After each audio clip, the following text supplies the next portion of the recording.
Should we continue on in verse 8? Yeah. Okay. Seems good for now.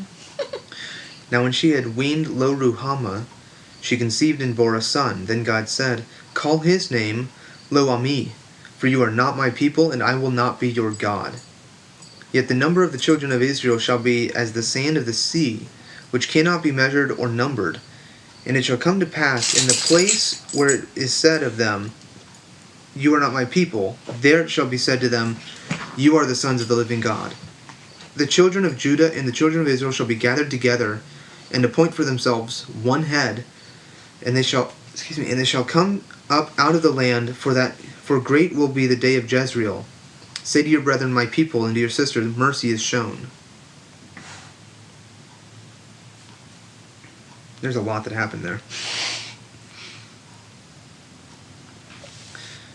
It's interesting that you have here.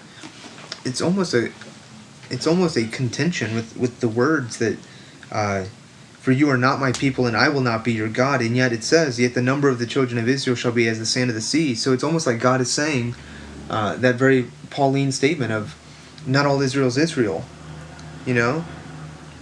To pointing out again, as it went back to the land, that these are not the Canaanites, and yet they're acting like the Canaanites. And yet, it's that word "yet" and "until" again. Yet, yet the number of the children of Israel shall be as the sand of the sea, which cannot be measured nor numbered. And it shall come to pass that in the place where it was said unto them, You are not my people, there it shall be said unto them, You are the sons of the living God. So he, like one sentence later, he contradicts what he just said the sentence before. Right. Or verse before. It's really interesting. And all the prophets do that. Yeah, and at the same time, it's not a contradiction, but it's being played out, Mm-hmm. That there is a time where it's this way, but that time is not forever. Right. And I think that's exactly, this is what all the prophets seem to be saying. And of course, Paul's playing off of that too in Romans 9, that when he says not all Israel is Israel, and when he even quotes Hosea, I think that's exactly what he's getting at. Okay, I'm gonna reread that last part there. Oh, which last part? Verses 10 and 11, and maybe into the first part of chapter 2. Yet the number of the children of Israel shall be as the sand of the sea, which cannot be measured or numbered. And it shall come to pass, in the place where it was said to them, You are not my people, there it shall be said to them, You are the sons of the living God. Then the children of Judah and the children of Israel shall be gathered together, and appoint for themselves one head, and they shall come up out of the land, for great will be the day of Jezreel. Say to your brethren, my people, and to your sisters, mercy is shown. So, just real quick. So, in verse 6, he says he will not be having mercy on Israel, but he will have mercy on Judah. In verse 7, and then in verse 9, he calls them not his people, and he talks about how he's going to say to Israel, which he said he was not going to have mercy on them.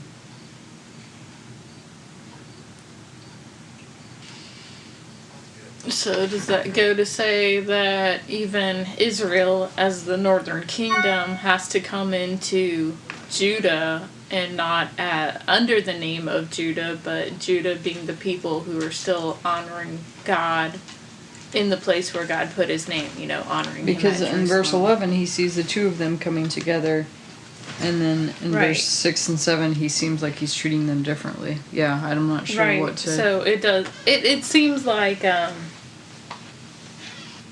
Art Katz used to say, like, coming into the tents of Shem, So even in that way, the northern kingdom of Israel comes into or under Judah, but not the name specifically Judah, but that character, that they still honor God in the place where God put his name. You know what I'm saying? Mm-hmm. Well, I guess one of the things that I immediately thought of was Ezekiel 37. because it's not just the valley of dry bones, but at the end of the chapter it talks about the 2 sticks, and they come together in his hand, and so God says that they shall have one shepherd, David, over them. And then all the nations will know when this happens, when they come together as one, so with the one shepherd. I don't want to get us off topic here, but like, how do you see that working with the current situation? Like, is there any difference where we can tell between Israel and Judah, and what's that going to look like when that plays out?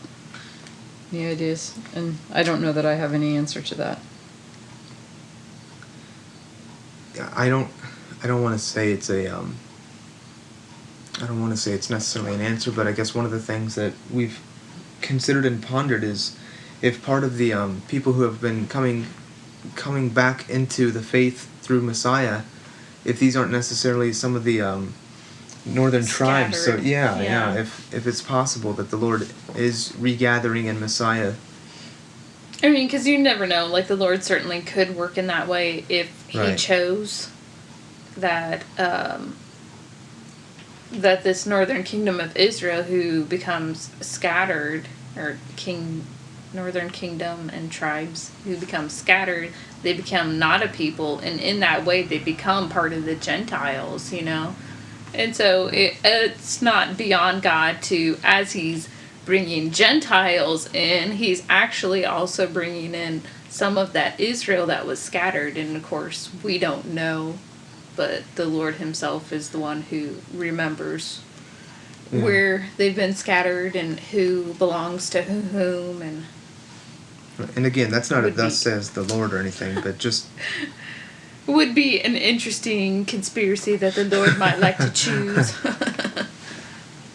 It's a good question. I don't think I've ever considered that, because, I mean, in an Old Testament context it makes sense, but in modern history we don't necessarily have a northern Israel.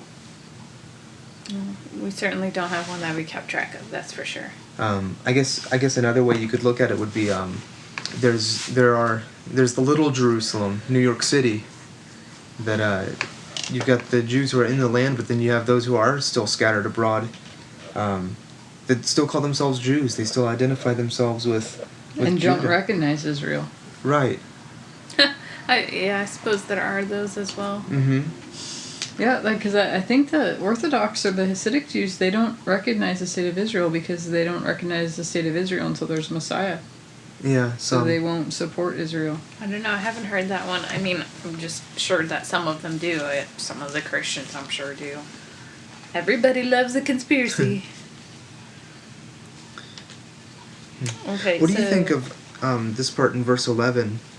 Right after and appoint for them one head, and they shall come up out of the land, for great will be the day of Jezreel. I thought that was the whole point, is that, back in verses 4 through 7 or 8 there, part of that is talking about them being exiled, and yet here it's talking about they shall come up out of the land. You'd think that this would be like a return. No, this is talking about, because he says, for great shall be the day of Jezreel. Mm-hmm. Jezreel means to scatter. Okay. So he is saying... Okay, so he's playing on that. I see. So first he's saying, I'm going to... In the first part of 11, he's talking about gathering them. Right. But then he goes on to switch it, and then he's talking about the scattering. So he's taking credit for both. Okay.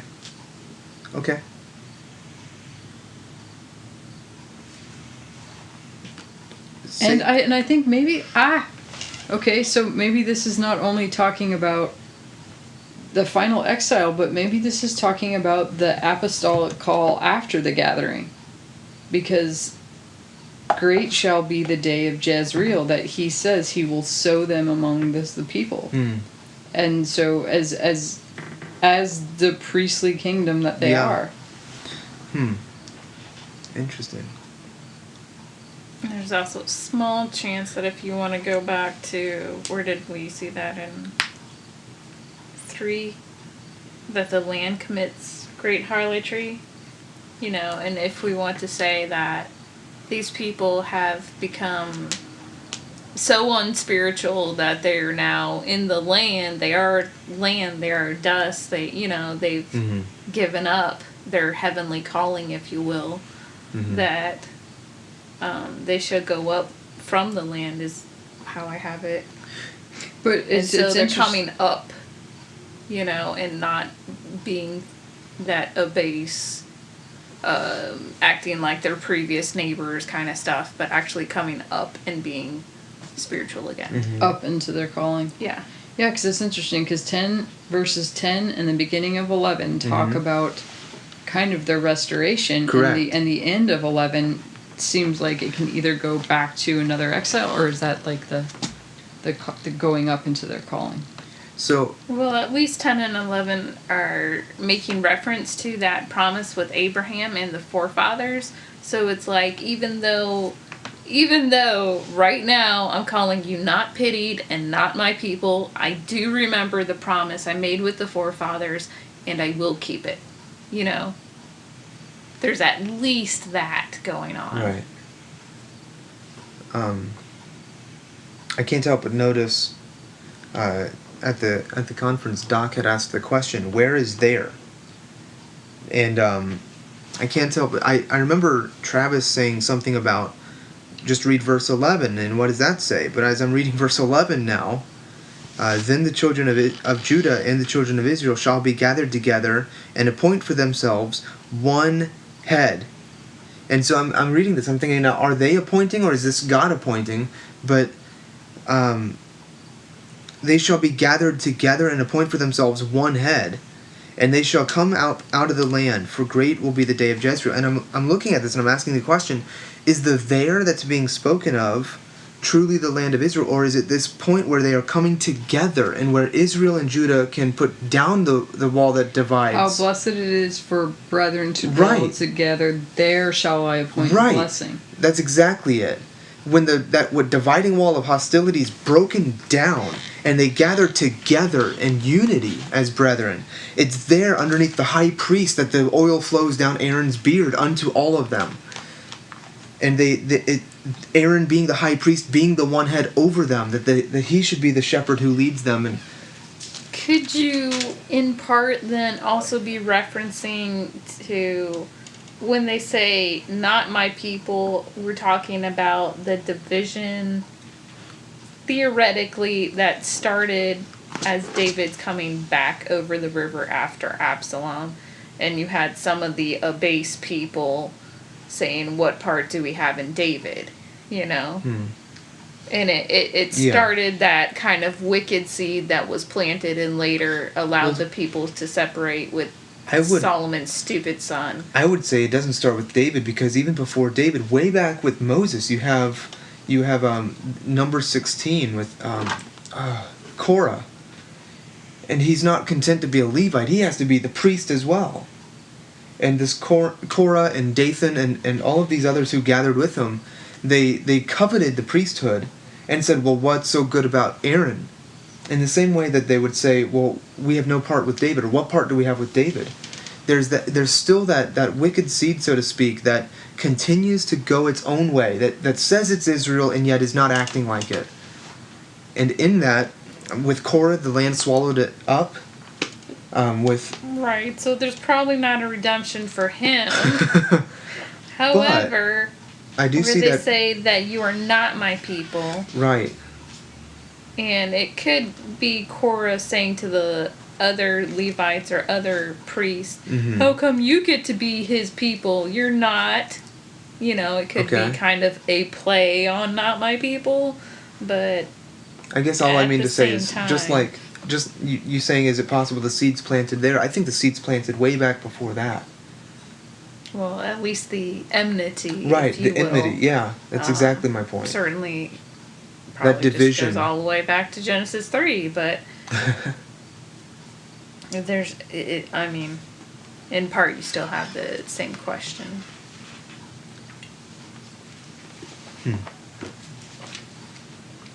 Where do they say that you're not my people, so that they will become a people? Well, it looks like pretty much everywhere that they find out about the scandal of specificity is where they say it. Yeah. Well, and that's a good point, because even today, there are Jews who say, I didn't choose to be chosen. Yeah, no, well, and who can blame them? It's frustrating. I think we all say it in one way or another. Right. I was yelling at God the other year, like, I don't want to be Christian. And then earlier this year, I'm like, you know what? According to all the definitions, I don't think I actually am. So I'm good with it now, Lord. Let's move on without these titles. And sometimes that's what has to happen. You have to lose the title to gain that true definition, that true character. Mm-hmm. And maybe that's what we're seeing is happening with Israel in this case. Do you have just like the prodigal son, I guess. No, I am just totally in full agreement with the Psalm 133 reference there. I think that's a big part of what that's the Lord's heart, is that He's the gathering together in unity. Mm-hmm. Father, I pray that day that you give me, that we may be one. One, yeah. It's His high priestly prayer being answered. And how much of that is also between division of I mean, Paul writing it, the dividing wall of partition, he's talking about Jew and Gentile, or as we would put it, church and Israel. But how much would that be? How much does that also play into it? And can we go with that idea of northern Israel, southern Judah, and say it's also an enmity of those two brothers? I think it's definitely the same spirit. Certainly. And it also, like where it says, you are not my people, there it shall be said unto them, ye are the sons of the living God. Yeah. Like, to me, that also just, when you look in the whole context of the book of Romans, in Romans 8, when he says the earth groans for the revealing of the sons of God. Yes. Like, that's speaking of Israel being restored, and it shows that the context of that book, because so many people have taken that verse to mean something different than this. Right. No, I agree 100%. I agree 100%. Shall I continue reading? Chapter 2. Okay. Say to your brothers, my people, and to your sister, mercy is shown. Bring charges against your mother, bring charges. For she is not my wife, nor am I her husband. Let her put away her harlotries from her sight, and her adulteries from between her breasts, lest I strip her naked and expose her, as in the day she was born, and make her like a wilderness, and set her like a dry land, and slay her with thirst. I will not have mercy on her children, for they are the children of harlotry, for their mother has played the harlot. She who conceived them has behaved shamefully. For she said, I will go after my lovers, who give me my bread and my water, my wool and my linen, my oil and my drink. So this is interesting. You've consistently got that Babylon-Zion contention there, but or even just tension. But the harlot, Babylon being the harlot, and her, I will not have mercy on her children, because those who, when I make the call, come out from her, my people, those who so identify with Babylon, that is, it would say in Zechariah 14:14, that they even fight against Judah. Judah fights against Jerusalem. And, that he will not have mercy on the children of her harlotries. Like, I see that, like, being like that as we're in union and intimacy with Christ. Like, you don't bear fruit. You don't have children without intimacy. So it was becoming one with something other than the Lord. Yeah. And so he's not going to have mercy on the fruit of that union, which is sin. Yeah. So he's not going to have mercy on that works. And that reminds me of the story with David and Bathsheba.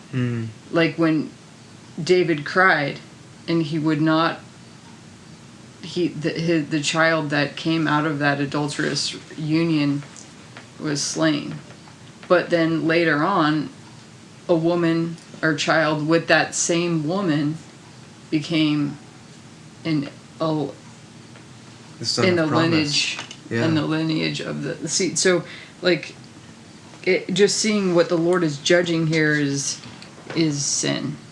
He's judging. Right. He's judging everything that is spewing out of them because of the lack of intimacy with Himself. So it's a jealous. The motivation behind this judgment is pure and holy. Yeah. I don't know. And then I'm seeing in verse 3, I stripped her naked, and I just saw this while you were reading it, and I just see the Lord being stripped. I see Him on the cross. I thirst. Like, I see and it's describing her condition and what He's going to expose in her, yet at the same time, He has made provision to correct her condition because He's already taken her condition upon Himself. I strip her naked, and I don't know.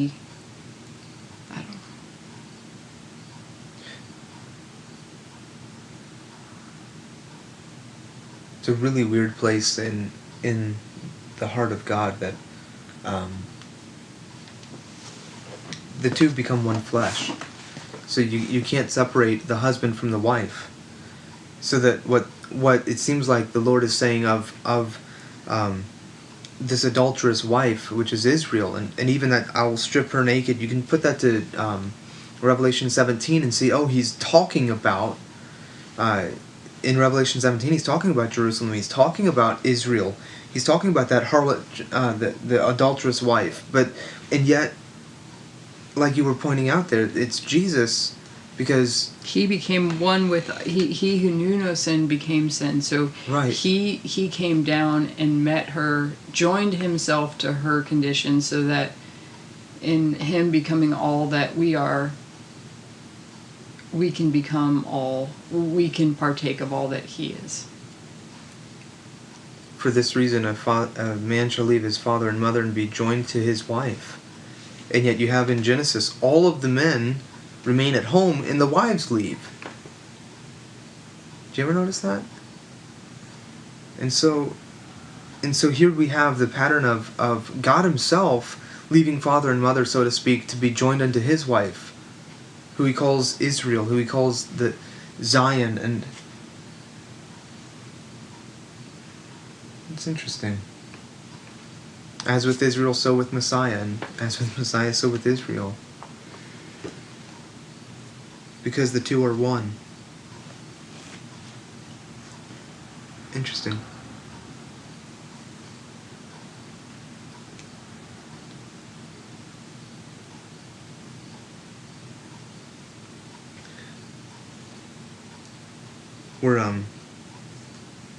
We're going to see it in verse 8, but even in verse 5, when for she has said, I will go after my lovers, who give me my bread and my water, my wool, my linen, my oil, and my drink, as if it's the lovers, as if it's these idols that are giving her provision, not realizing that as the priestly nation, the Lord is in her inheritance. He's the one from which all these things come from. Spoiler alert. Right.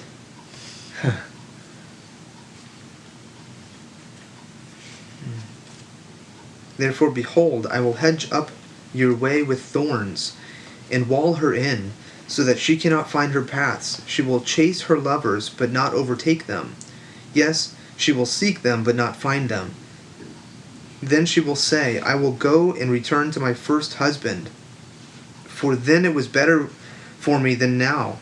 For she did not know that I gave her the grain, the new wine, and the oil, and multiplied her silver and gold, which they prepared for Baal. And it's interesting, you have the prodigal son there again, don't you?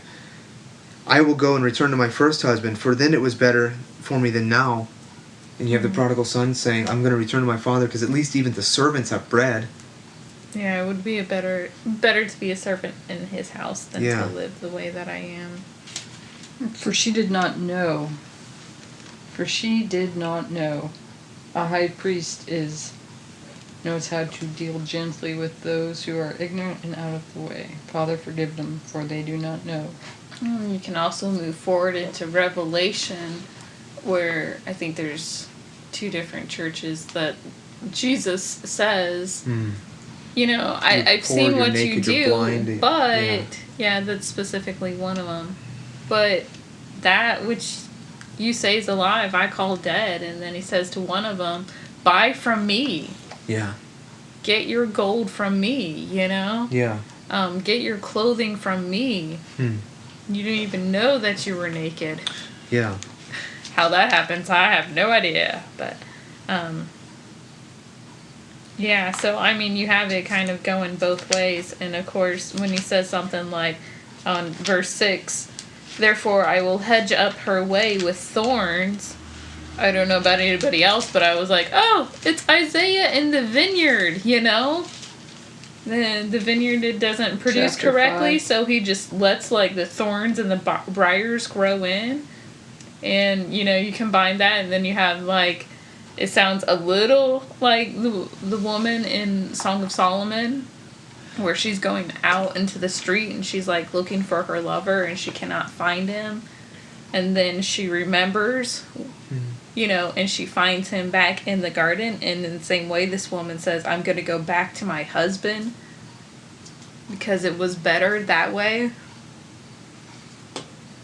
It's everywhere, you know. They're all working together, and we're all telling the same story. I find it amazing the last part of verse 8, which they prepared for Baal. And isn't that the essence of idolatry? That though you've been given these things, you know not from where they come from, and you prepare them for your idols, you know, whatever that would be. And I mean, Hosea, if it tells us anything, it tells us that idolatry, it is adultery. It is breaking covenant with God in a way that he sees as being an adulterous relationship. And so, I mean, what if we were to say the essence of idolatry, it's not a matter of putting anything before you, I guess putting something before you that you see as greater than God. I don't remember how that goes, but what if we were to say something more like the essence of idolatry is to see the blessings and benefits that God has given and prepared for us, and to then give it to something else. It's not about taking something and putting that before you put the Lord, but it's about giving what the Lord has given you to something else, as if that's what you want to ascribe yourself to. Well, and essentially, it's possible that she's giving it to Baal, she thinks, in a way that she earned it from her lovers, because it says that she didn't know whom it was actually from, you know? Mm-hmm. Yeah, and in verse 12 it says, and I will destroy her vines and her fig trees, whereof she has said, these are my rewards. So the fact that she's saying, these are my rewards, means that she thinks she's done something to earn it. Yeah.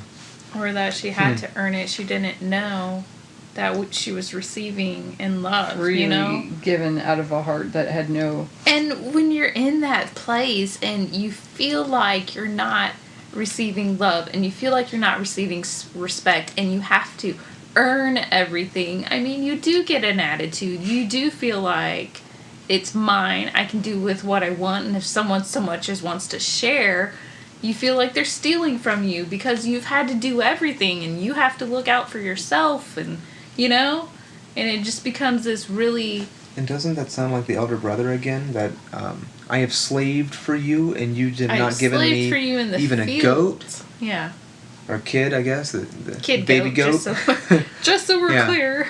And that so leaven of the Pharisee that comes into a heart when you think that you're earning the love of the Lord. Right. And then I thank you, law. Lord, that I'm not like these other ones. Right, right. Yeah, and you and I have talked about with Jacob, the forefather, and his wives, Leah and Rachel.